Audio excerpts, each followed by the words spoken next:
Love Life, featuring your hosts Rebecca Detman and Jane Donovan. The sun shines bright as it moves across my face. I feel the light. I meet each person at a level that they feel most comfortable with. Welcome to Love Life. I'm Rebecca Detman. And I'm Jane Donovan. And today, 183 episodes in, we decided to talk about friendship. Well, we have done it before. Well, we've probably mentioned it thousands of times, but we don't think we've ever devoted a whole half hour to such a very basic topic, which is really the foundation stone of every relationship in our lives, is just the acquaintances and friends. I mean, you might have a lover and you may have a couple of close family members or, sisters or mother or But they still father. have friendship qualities, They have friendship qualities, but the majority bulk of all of our experiences with the human race are through the friendships that we have, which is a huge part of how we interact and our dynamics and our personalities and how we relate and communicate and think and feel and Facebook and all of those things, isn't it? So I think it's really worthy that we do this for half an hour today. And I know that, I'm sure Jane's business, Social 8, is all about connecting and communicating and all of those kinds of things. So I know she's going to have a lot to offer on this topic. But in my recent practice, I've had a couple of women not complain, but highlight the issues they've been having in their social lives lately. And we also got a really interesting email. So I'll talk through all of it. I'll start with the email. This lady says, I'm a happily married mum of 2 beautiful children, and we're all pretty healthy and most parts of my life seem to be flowing very nicely. However, I often feel lonely when I don't have much contact with my girlfriends. I have friends who say they love me, but don't make an effort to catch up with me or stay in touch. And I have friends who I used to be very close to seem like they're now pulling away. I have trouble making sense of why some friendships seem to be strong and then all of a sudden they don't feel so easy anymore. I think I have enough self-confidence to recognise logically that I haven't done anything wrong to upset the other person. I'm actually a kind, caring and empathetic friend. However, I just really wish I had more time and connection with my girlfriends. I'd love to hear any insights you're able to offer on the topic.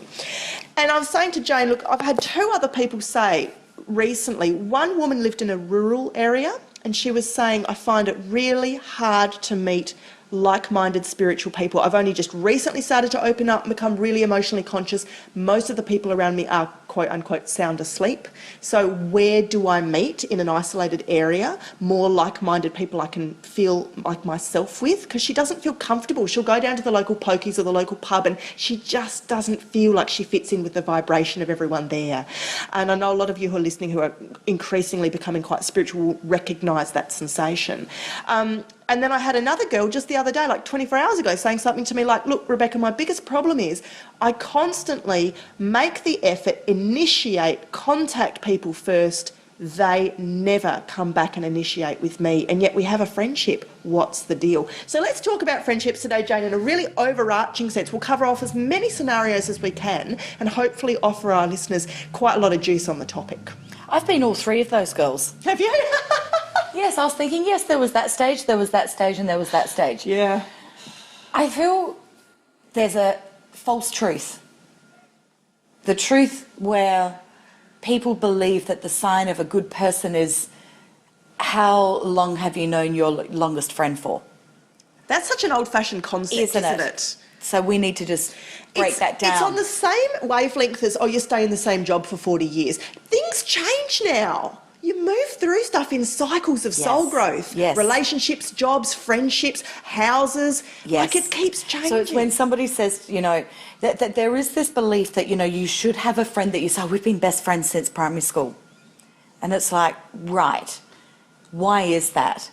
And so people that don't have those best friends from primary school feel like there's something wrong with them. And a lot of highly sensitive people, but also a lot of sensitive people, will potentially have this thought process going on in their mind. I probably would be a bit radical and say I would be more concerned if somebody said, I only have friends that I know from my primary school years. It's like, have you really lived? Have you really grown? Have you evolved? Have you changed? When somebody comes to me and says, I've got a lot of friends, but they're all new friends, and I find I don't have that friend that's known me for years. I really struggle to have friendships for long term, for lots and decades. Is there something wrong with me? No, there's absolutely not. I think it's important that we realise that friends serve different purposes and that they come into our life and out of our life to serve a need within that moment. You too will find that you would be choosing to go into someone's life, and most people would have experienced needing to back off from a particular friendship. So this is an energy exchange, and it starts with that beautiful moment when you just meet someone and you are on the same page as them. You sit there, you have a 2-hour-long conversation, you realise you've not spoken to anybody else in the room but this one new person that you've met, and you feel like you've known them for 5 years. Sometimes you never speak to them again, and that's happened to me too. That's quite incredible though too.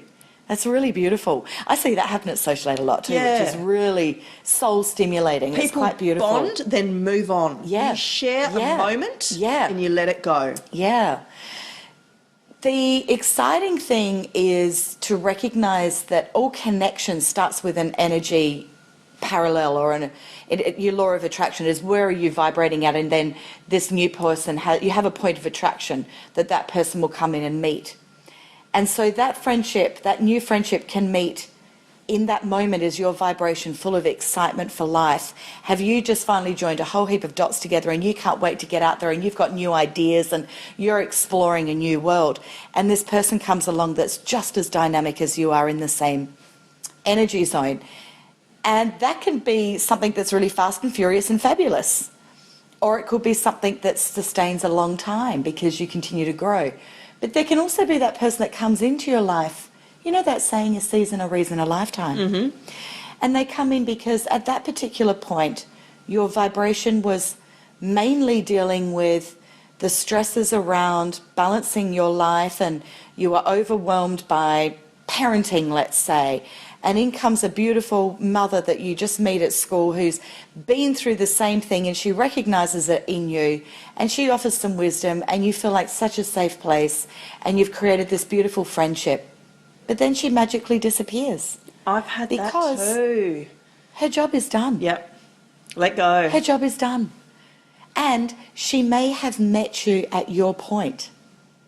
She may have been at a point in her vibration where I feel like I've got this beautiful wisdom to share, and I'd really love to be able to help people to not have to struggle like I had to, past tense, struggle. Enter you, who's struggling in that field. She's got the wisdom, she shares it, you feel great, you move through with great new wisdom. Now you're no longer in that situation because you've healed that situation.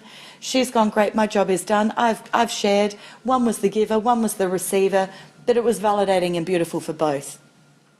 I think that is so true, and it's so happened to me. I think friendships are a really cool way to practice unconditional love, by which I mean practicing allowing other souls to come in and out on their own terms, not trying to control them or dictate to them how it's going to be or look or feel with a rule book or a contract about this friendship must entail ...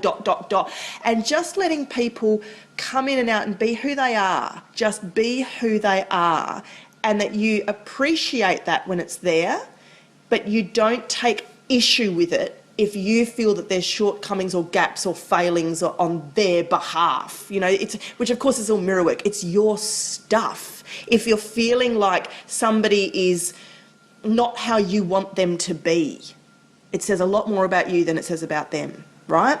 And so we can use all of the friends in our lives as mirrors. I keep thinking, as we're recording this show, I keep thinking about hairdressers. Like, for example, a lot of people will have this experience. For years, they might have gone to a hairdresser. Now, she's not a friend. You don't see her on Saturday nights for drinks. She may not be in your social circle. You might not even be friends with her on Facebook. But every time you have that haircut, you have such a D&M with her. And you think, gosh, I love that chick. She's just on the same page. She's such a cool bird. And then, or like a waxer, like a beauty therapist, right? I've got friends that are hairdressers and beauty therapists, and they always say that they're the unpaid psychologists. Yeah, exactly, they are. A lot of them end up in healing and counselling stuff later too, because it's basically their job is to listen and to help and to talk. And then you leave and you don't see them again for 6 months or for 2 months or something, and then you pick up where you last left off.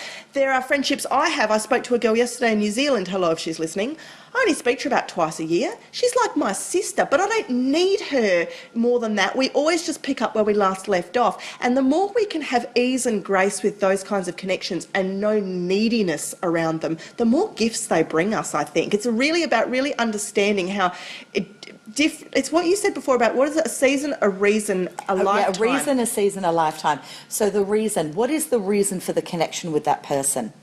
And that's the example I gave of one was the wisdom teacher and one was in need of receiving that wisdom.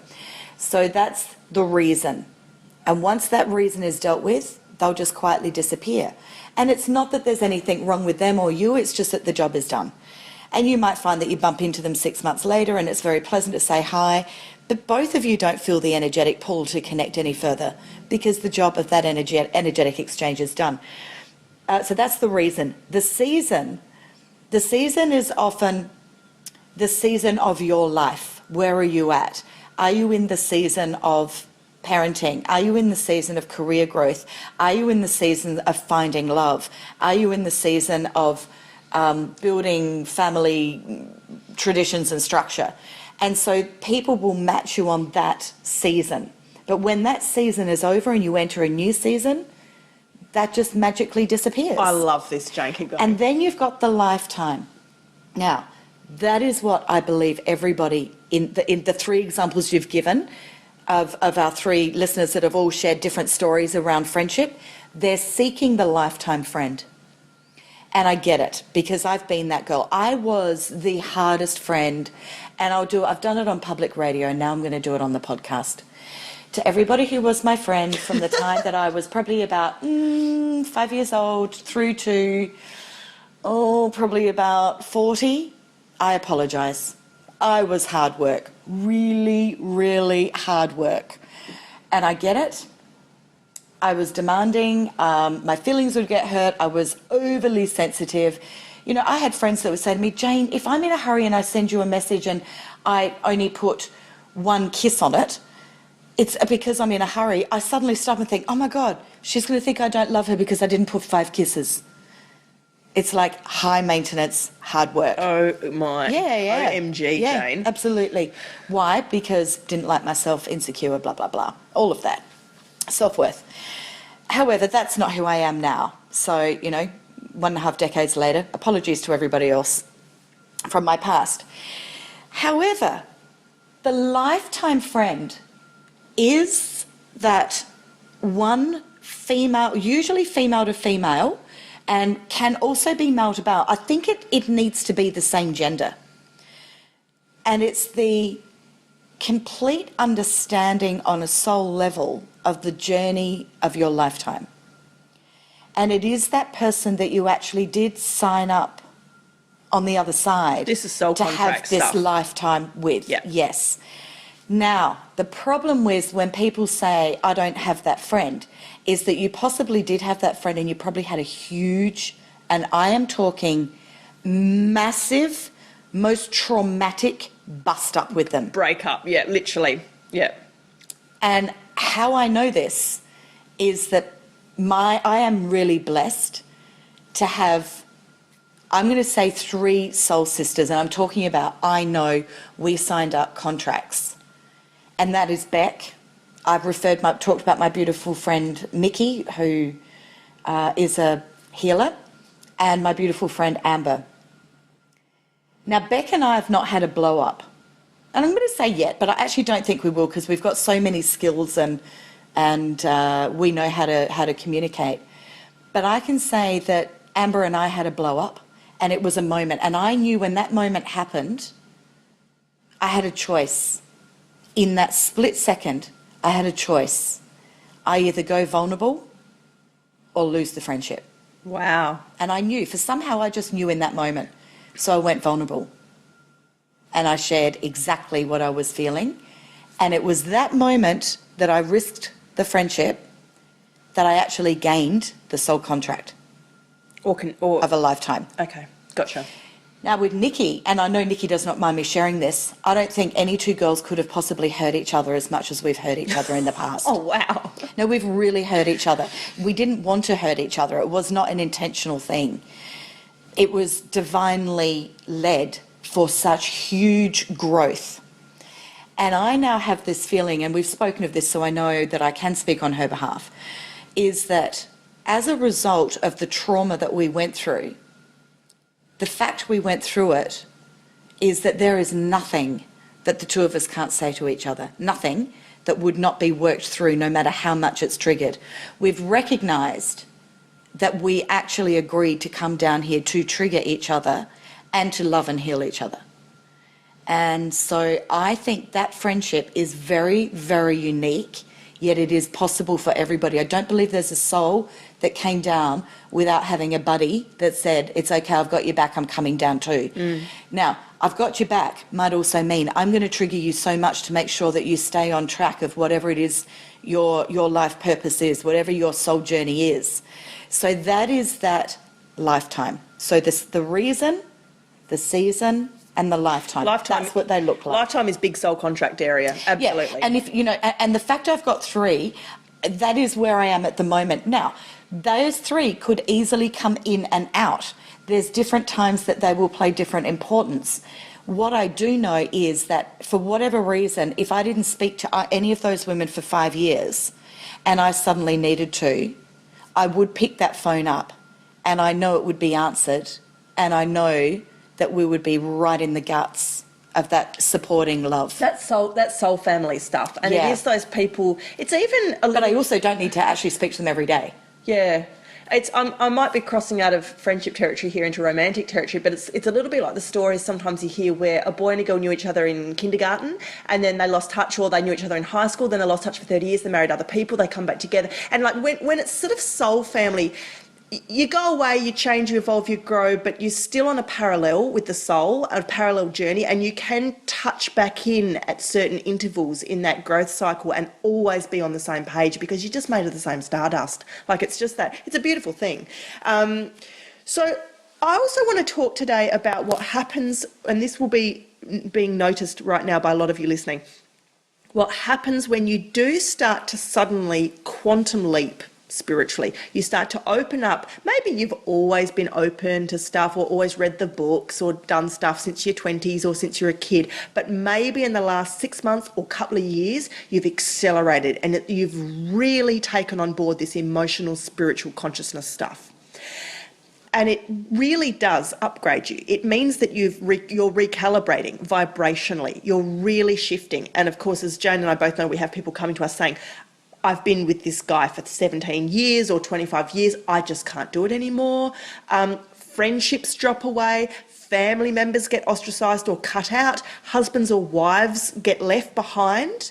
And friendships will change a lot, because a lot of the people that you'll find yourself surrounded by who you chose to be in your life years ago, see, it was the old you that chose those people. It was the you who used to be a little bit more asleep or wasn't quite as evolved. And that you chose the job you're now in, chose the person you're now with, and chose the friendships you now have. And some of those may not have lasted the test of time. Because of the season. And it's okay. We need to give permission for this stuff to be, it's okay to move on. We have so much guilt around the concept of putting ourselves first and doing what we need to do. And if that means cutting some strings or distancing yourself from someone, even if in the past they were a very dear friend and they've been very good to you, but if you're not feeling it anymore, or you're not feeling the growth there anymore, there's not enough there to keep feeding you, it's okay. But it's women in particular really grapple with this. We will maintain friendships for years just because we don't want to upset people. And, but it becomes awkward, because then there's like, you start to maybe sort of avoid them or not turn up to things or kind of minimise the contact, and they start to feel it, and then they get more needy and they want more of you, and then you try and, tell white lies as to why you can't do this thing or don't want to do this thing, and you actually dig yourself into holes. So I guess we really need to talk about then what happens if you feel like you need to distance yourself from a relationship, from a friendship. How do you do it? How do you do it? But then we also need to talk about, what do you do if you feel like somebody is distancing themselves from you? Yep. How do you deal with it? So both of them are about vulnerability. Both of them are about truth. But the first thing that I would get people to do is you write a list, regardless of which end of this you're on. You know, it's like you're either the breaker-upper or the one being broken up with. If you are wanting to maintain the friendship, write the list about the other person of everything that is beautiful about them, everything that you really value in them. And that is going to help you to really get into a soul connection with that person.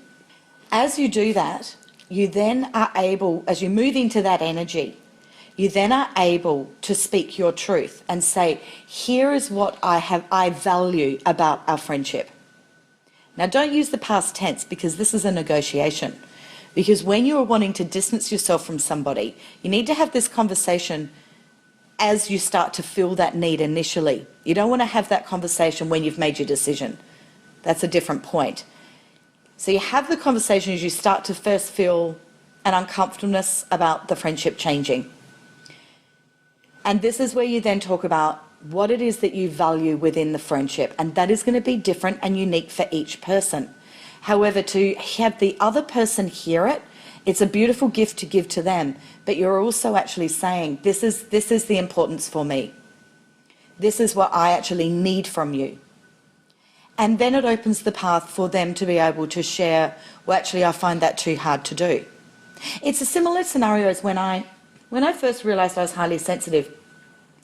I remember having a conversation with a beautiful friend who I just thought she really needed to understand this about me, because there were some not negotiables moving forward with friendships. And I explained it, and I said to her, you know, and if this is all too hard, I totally understand, and I'm okay to step away from the friendship. I know that it's not a given that people need to treat me in this way. Now, bless her, she turned around and said, no, you just tell me what it is I need to do. Now, that was a good outcome. But if you had a negative outcome where somebody does want to pull away and go, no, that's not my cup of tea, this is a conscious breakup. This is a beautiful way of honouring each other's souls and recognising the value that you've had in each other's lives, celebrating that, and also recognising and celebrating the growth and the moving on. It doesn't actually have to be a toxic thing. This isn't about, I'm never going to talk to that person again, or, oh my God, they're in the room, I have to leave this party because they're here. This is actually letting you tread this world where it doesn't matter what direction you turn in. If any of those people reappear, they just may be reappearing for a reason, and all is comfortable and all is beautiful about that. Oh, thank you. Yes. Thank you. It's such good advice. Now, what was the second thing you said, if it was the flip side? Okay, so if you're the one that feels like somebody else is pulling away, then the first thing you've got to really do is look at why. That is a social mirror that's being held up to you, that there is something that is vibrationally repelling them. Now, be honest with yourself and have a look at what that is. And if you really sit quietly, and I love when Beck says, you know, sit quietly, go into a meditative state, put your hand on your heart, ask your questions, you'll get your answers. And so don't overthink it, just get that answer.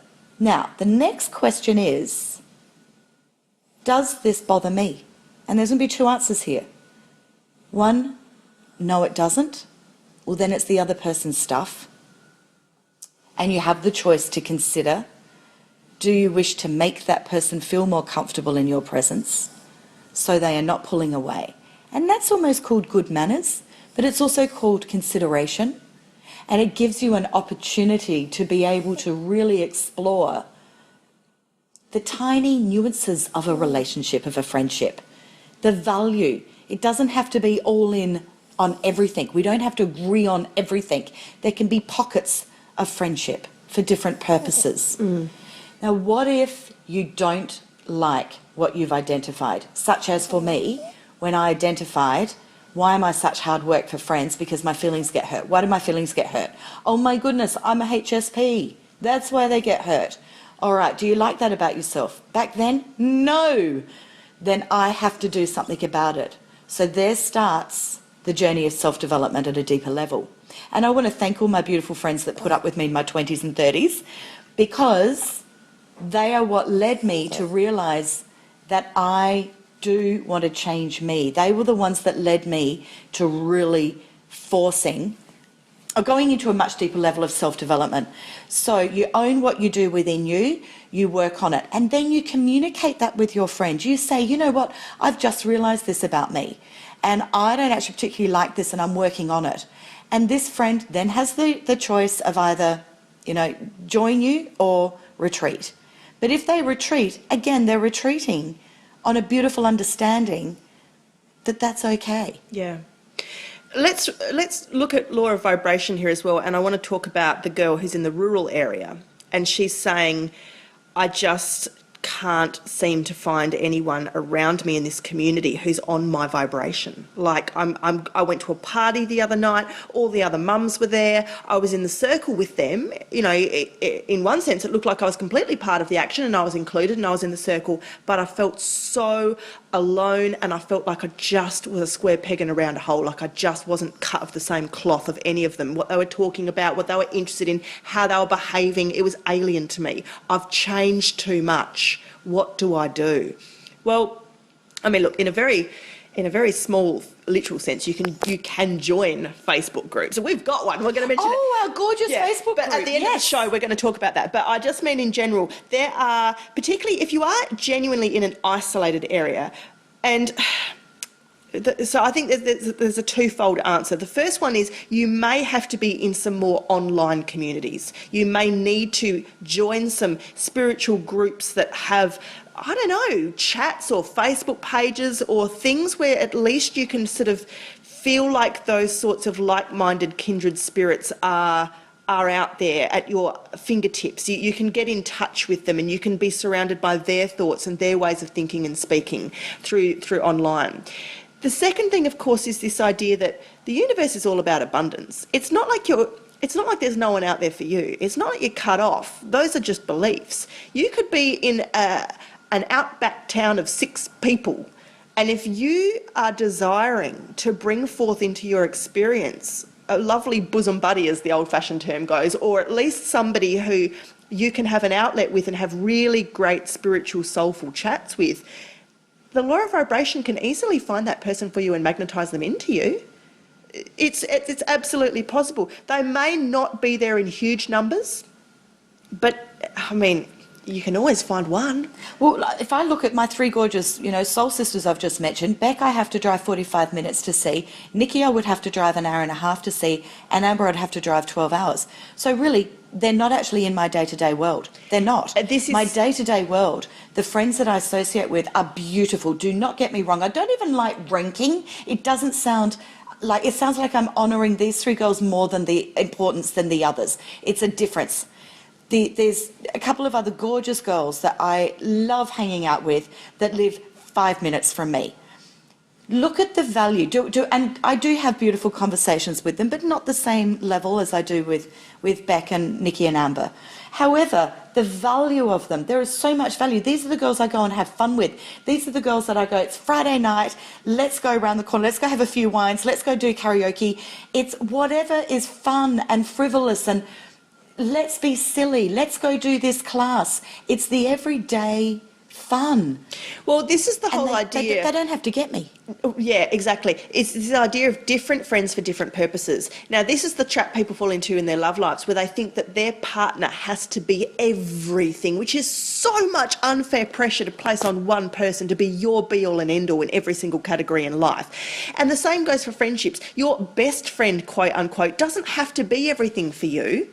Your best friend can offer you, you know, a certain number of qualities, but then maybe there's that other friend that you go to every time you want a wild night out, or that other friend that you go to every time you just want to talk spiritual stuff, or that other friend you go to when you want to get physical exercise and she's the girl you ring up for the beach walk, you know, and that's how we need to view these friendships. And that's what you do. You meet them at their level where they're comfortable. Yeah. And as a highly evolved spiritual person, that is actually your job, to connect with people at a level that they feel comfortable with. It's 11:55.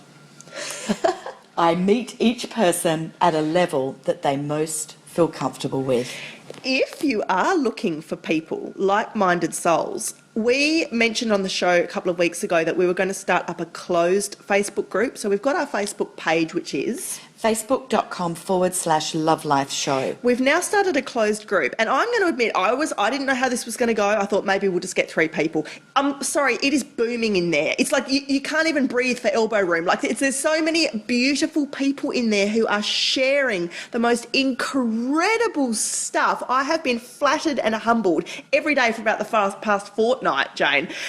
So I'm just letting you guys know, if you want to get into that group, I think you just send a request and we just bring you in. Yeah. And you guys can begin and keep and carry on a lot of the cool discussions that we're already having on the podcast in between shows. So people are bringing up their own topics, people are commenting, people are supporting each other. It's a fascinating and cool place to be. I also know of 2 people that they've friended each other through that group privately, so they're doing their own Facebook chat between the 2 of them.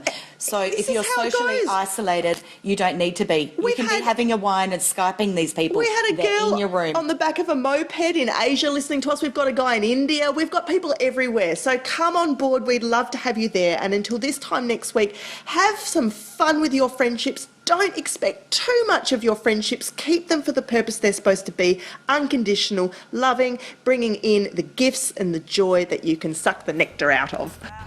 Life is perfect, I'm not trying, it's just happening.